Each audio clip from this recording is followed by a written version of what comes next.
here it is. This is this isn't even full. This is my master set of Paradoxrift. Unfortunately, it's not quite a complete master set. It's still missing 3 cards. But I will find them. I will find them. I will get them. I will place them in this lovely binder, and then I will give this binder to one of you. That's right. We started building 2 master sets with every single set release, starting with 151, so that way I could keep one for myself and give one to one lucky subscriber. So if you want to win the Fanny Master Set, all you have to do is just hit that subscribe button down below, make sure you're subscribed, and then leave a like and a comment on this video. Come back next week Friday, so in like 10 days, 9 days? Come back in 9 days to see if you are the winner, and it will be complete by then. I will finish this master set regardless of how many packs it did. This is a lot. There's a lot of cards in this set.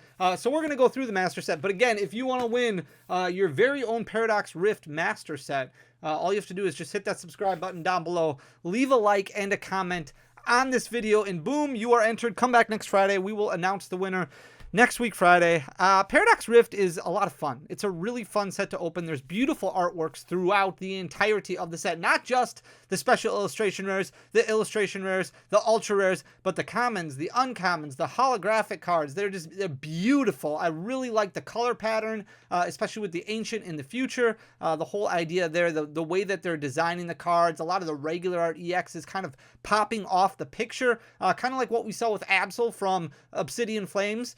You have that with multiple cards in the set, and then even like I said, the holographic rares, really with the fade in the color looks really, really good. And hats off to Pokemon for doing a great job with the design work on all of this. The artistry is just it's fantastic. However, the set is difficult. It is much more difficult to complete than what we have had for the past couple sets. Scarlet and Violet 151 was a little bit smaller. Obsidian Flames was much smaller. And we're going to go over some details. There's a really important detail that we're going to hit right away before we jump into the actual master set.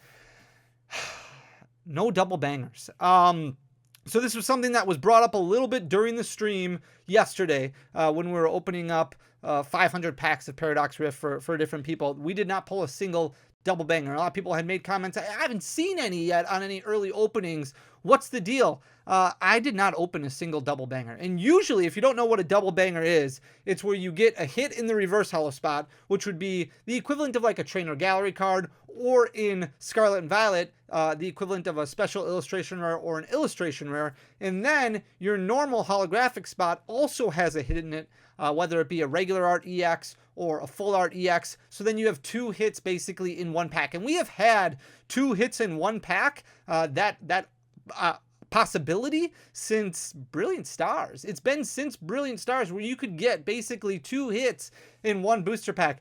That seems to be eliminated. No communication or anything. Obviously, Pokemon doesn't owe us communication for withholding double bangers, but I opened up, we are about 1,500 packs in right now, and not a single double banger has been pulled. There has not been one pack that I've opened where I opened up a special illustration rare or an illustration rare, and then another ultra rare right after it. So I don't know if they just don't exist. My assumption is they just don't exist in Paradoxrift. And that goes back to the whole theory about batching, about seeding. Our booster box is seeded now where you get a certain amount of hits, because the only way that they could ensure that, if they're not doing double bangers anymore, is they would kind of have to be seeded moving forward. And again, no communication. Obviously, Japanese booster boxes are seeded where you get at least 1 secret rare per booster box. We've been told that there is no seeding system in Pokemon for the English expansions. There is no guarantee that you will get an alternate art or a secret rare or even a guaranteed amount of ultra rares. You've opened up Evolving Skies booster boxes in the past, I'm sure, where you've opened up 4 hits, and then some booster boxes where you've opened up 8 or 9 hits. There's no guarantee in anything. Starting with Scarlet and Violet, it really seemed like there started to be some sort of seeding going on in booster boxes where you got either 2 special illustration rares or 1 special illustration rare and 1 gold card, and then every box pretty much had 3 illustration rares in it, all the way up until Obsidian Flames. And then even in Obsidian Flames, most of the boxes had 3. Very few of them had 2. However, no double bangers in Paradoxrift at all, and that really seems to be spicing up the pull rates. And we'll go over full pull rate data on Friday, so that way on release day you have the best information possible. This is Paradoxrift Paradox release week, Paradox Rift release week. We're trying to give you guys as much information as we possibly can. Pull rates are worse for Paradox Rift, and we'll go more into details on that on Friday, but it seems like those higher rarity cards a little bit more difficult to pull, and the lower rarity cards like the regular art EXs a little bit easier to pull, where you get a little bit higher of a number of those. So pull rates, while you still get the same amount of hits per booster box, you do not get the same amount of high class hits, or the higher rarity hits, as what we're kind of accustomed to throughout Scarlet and Violet. Now that will make mastering a set a little bit more difficult. This is very reminiscent of Paldea Evolved, and we're going to talk about that throughout this video. We're going to do some comparisons here, but starting off with Paradox Rift, just going over the details of the set, more like Paldea Evolved Master Set to finish. Scarlet and Violet base wasn't too bad. It was a little difficult, but not too bad. Obsidian Flames you could open up in less than 2 cases. You could use 8 boxes and you would get it basically done. Scarlet and Violet 151, really 900 packs, you would get it done. Now it took me a little bit longer because I couldn't find a Ninetales to save my life, but on average, usually 900 packs, somewhere around there. This set, we're 1,500 packs in. We're missing 3 cards still, so very much like Paldea Evolved. Now, there's 266 cards total in the set. Very close to what we saw from Paldea Evolved, which was 279. Obsidian Flames, for example, only had 230, so much less cards, 36 less cards, and a lot of those came from the ultra rare category. So if we look at full art Pokemon, so this is just those ultra rares in the set. If you go off of ultra rare rarity, 18 full art Pokemon in the set. There was also 18 full arts in Paldea Evolved. Obsidian Flames only had 8, so less than half the amount in Obsidian Flames than what we're seeing in Paradox Rift. 10 full art supporters. This is up actually from what we've seen in any Scarlet and Violet set. There was only 8 for Paldea Evolved. We have 10 in Paradox Rift. There's only 4 full art supporters in Obsidian Flames. There was just Ortega, Gita, Poppy, and Rhyme, and that was it. And we have 10 in this set, which is a lot. 34 illustration rares, which is just barely down from Paldea Evolved that had 36. There was 12 in Obsidian Flames. So you're looking at almost 3 times the amount of illustration rares in Paradox Rift. And if pull rates are a little bit worse, where you're only getting 2 illustration rares per box instead of 3, it's going to take even longer to master the set. 15 special illustration rares in Paradox Rift, 17 for Paldea Evolved, so just under what we saw for Paldea Evolved, only 6 in Obsidian Flames, so again, almost a third of the amount in Obsidian Flames, and then 7 gold cards. So we have the Reversal Energy, Beach Court, Luxurious Cape, there's, I mean, we'll go through them all, Counter Catcher, and then there's a few Pokemon as well, Iron Valiant, Rolling Moon, and Garchomp, but 7 in Paradox Rift, 9 for Paldea Evolved, only 3 in Obsidian Flames. Obviously the Charizard, there was just a couple more in Obsidian Flames, and then 24 total trainer cards in the set, 23 for Paldea Evolved, only 12 from Obsidian Flames. So Obsidian Flames much smaller of a set, and the majority of that was made up of ultra rare, so a lot easier to master when it came to Obsidian Flames than Paradox Rift. The good thing is Obsidian Flames had a ton of issues along with batching and other theories, crazy theories that kind of went on. Now if they're getting rid of double bangers, you would think maybe batching is going to be a little fixed. I did not open up a single box that had duplicates when it came to the ultra. So here's just an example from Obsidian Flames. This was a booster box that we opened up where there were 2 Glamora EXs in the same booster box. That happened many times in Obsidian Flames, not necessarily with Glamora, but with multiple regular art EXs, where I would get 2 regular art EXs in the same box, 2 of the same variant.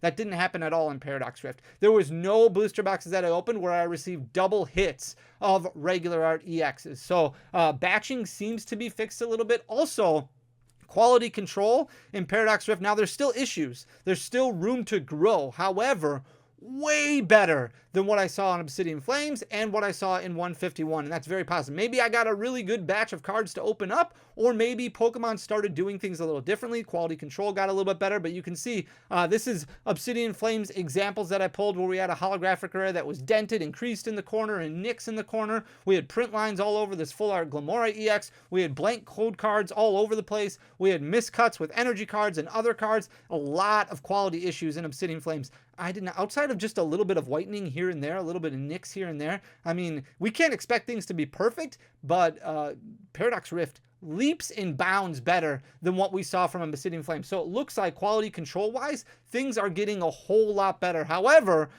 without double bangers, with the difficulty of actually completing the master set, it is difficult. That's why you really want to focus on buying singles and things like that. However, some of these cards might really start retaining value a lot better than what we've seen throughout the Scarlet and Violet generations. There's not necessarily that one big chase card in Paradox Rift. Mela's doing really well. Golden Go's doing really well. Roaring Moon, the special illustrations for all those are doing extremely well. Now, I do expect them to continue to drop as more and more product gets opened. We'll keep an eye on prices and things like that, but there's not necessarily a card that's selling for well above $100 right now, but there are quite a few cards that are selling for above $50 right now, which you haven't seen really since Paldea evolved. So it's going to be a very interesting set. Again, it's beautiful, beautiful set. I love the artwork. It's fantastic. You're going to have a lot of fun opening it, but it is difficult. So make sure you focus, budget properly. That way you don't overspend or anything like that. We do get a couple months of a break here until we have our next set release, but heading into the holiday season, obviously, pinching pennies is important. You don't want this hobby to become too expensive. Otherwise, it's not going to be a whole lot of fun anymore. We have a blank spot up here, and that's just because I'm a dumb fanny, and I miscounted, and I just had to slide everything over by one, and I decided, okay, well, I'm well over halfway into the set, so I'm going to slide it from the beginning rather than the end.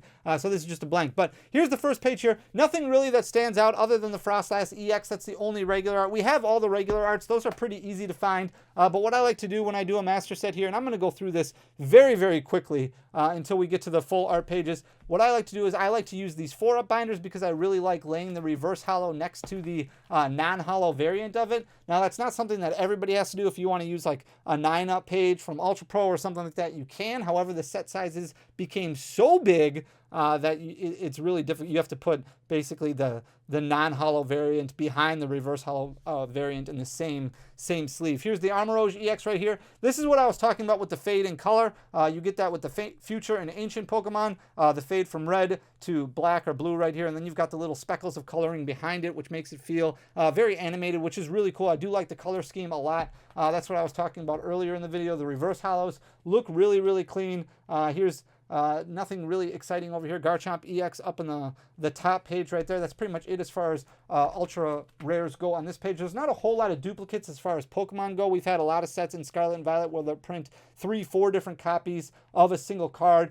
We do have a couple of Wimpods here, and then there's a couple more where there's like 2 different Wiglets. But there's a Serena EX down over there, Golisopod EX right down at the bottom of the page over there. Nothing too crazy on this page over here. The Iron Bundle looks really cool with that Delibird. Here is the next page right here, and then we're floating into Tapu Koko EX as I bump my camera with this giant binder. Really, my setup in general is just not great for showing off master sets, and it is what it is, I guess. Here's Iron Hands EX up there, and Cofagrigus down on the bottom. Cofagrigus EX right over there. Very cool looking card. Lots of really cool looking cards. There's the double of Flittle right here with 2 different artworks that you can see, and there's a couple of different, I think there's a couple different Tinkatinks, but who doesn't love Tinkatinks? So totally makes sense. There's Screamtail over there, which is really cool. A couple different Gimme Ghouls as we move into the Iron Valiant EX. Lots of really cool illustration rares that we'll get to in just a second here. There's Hoopa EX over there, Toxtricity EX leading into the Knockleys. There's a couple different variations of Knockleys. And then we've got the Slitherwings down on the bottom there, moving into Sandy Shocks EX. I do like a lot of the regular art EXs. Like I said, they float off the picture, but then there's a lot of different stars in the background, which makes them really, really cool. The Absol right here is very cool, looking for just a regular uncommon card. Then we've got Trubbish, we've got Garbodor, we've got Evital. Not a whole lot on these 2 pages. No ultra rares to kind of speak of. Brute Bonnet over here looks super cool with the color scheme. Moving into Roaring Moon EX. Jirachi on the bottom down there, which should be fairly good in competitive play, especially once Manaphy rotates. That's going to be something that's really big for a lot of decks. There's Skellydirge EX over there, and then we've got a really cool regular art Golden Go EX next to Altaria EX over there. And that's pretty much it, I believe. I think there might be one or 2 more. Yeah, we've got nothing really on this page over here, but on this page we've got the Mousehold EX and then Bombardier EX right there, moving into Iron Juggalos, which is a really cool looking card. Even a lot of the trainer cards like this Ancient Booster Energy Capsule with the fade in the coloring. Then moving into Counter Catcher, which is reprinted, obviously came from Crimson Invasion originally, really caused the price spike in that secret rare from Crimson Invasion as soon as that got announced. Professor Turo, Professor Sada, Parasol Lady, lots of supporters in this set, which is really cool. Only 1 energy card in the set that's a special energy, which is a little bit different, and that is the Medical Energy right over there, but then we've got a couple different technical machines. And then we move into our illustration rares at the bottom here. We've got Crustle, Dottler, and Toadscruel. So we got the first 3. However, we are missing a couple of illustration rares, unfortunately. So there's Magby over there, or Magby, Iron Moth, Snorunt, Mantike, the return of Mantike, which is really cool, Vanillish, and then we are missing the illustration rare Wimpod. We pulled a couple of them during the stream yesterday, but for some reason, out of the 1,500 packs that I've opened up for myself, I have not pulled a Wimpod. So Wimpod is missing. Moving into Veluza, I really like that Blitzel. I like that Joltik there.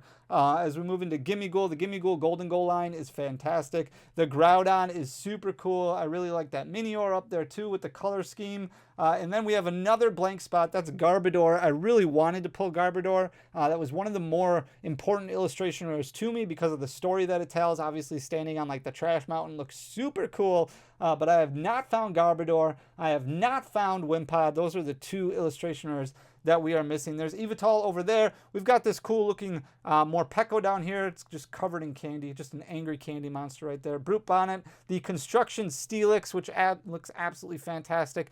Ferrothorn over there. And then we are missing one more card, which we'll get to in a little bit. We've got a full page right here with the Aegislash, the Apalm, the cool looking Loudred, Swablu, Porygon Z, the Streamer Porygon, which is really cool looking. And then we move into the Terra Hat cards, which a lot of people aren't huge fans of the Terra Hat cards. I think the Pokemon that they chose this time around, not too bad with Toxtricity. Looks like it kind of, has a head anyways. There's the Kool-Aid Man, Iron Hands EX right there, Cofagrigus, and then Iron Valiant EX. A lot of the full arts look actually really, really cool with the color schemes behind them. Roaring Moon EX at the bottom. We've got Aegislash, Golden Go, Altaria, and Mousehold. And then here is the last full page over here. Bombardier, Larry, Mela, Norman. There's Parasol Lady. There's Sada right there, and Turo right there. There's Rika, the full art. Rourke, the full art. Chantel, the full art. Tulip, the full art. And then we move into the special illustration rares with Garchomp, Golisopod,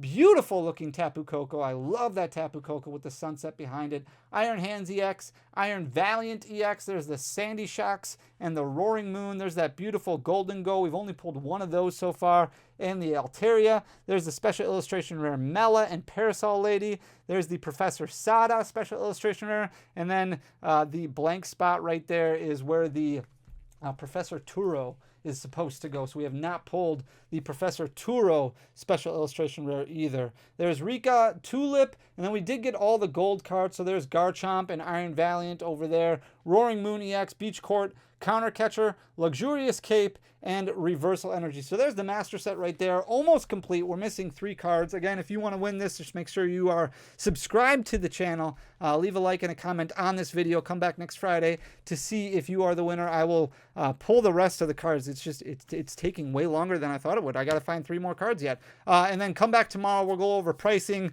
for Paradox Rift as far as pre-order pricing goes. And then Friday, we'll go over pull rates. So that way you can have all the information that you could possibly need in order to make the best decisions when it comes to buying Paradox Rift, spending your collection budget, things like that. So I hope you guys enjoy the content. If you did, please hit that subscribe button down below. Share the channel. It goes a long way for the algorithm. Leave a like and a comment. You know what to do. You guys are awesome. Thank you so much for being here. I really appreciate you guys taking the time. I'll see you again tomorrow. Until next time, peace.